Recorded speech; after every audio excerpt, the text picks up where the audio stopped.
சிறகே இல்லாத பூங்குருவி ஒன்று வானத்தில் தவிக்கிறது. துடுப்பே இல்லாத படகு ஒன்றை இன்று ஆழ்கடல் குடிக்கிறது.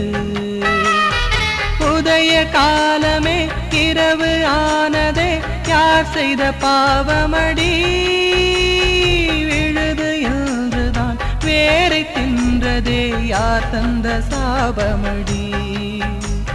சிறகே இல்லாத பூங்குருவி ஒன்று வானத்தில் தவிக்கிறது. துடுப்பே இல்லாத படகு ஒன்றை இன்று ஆழ்கடல் குடிக்கிறது.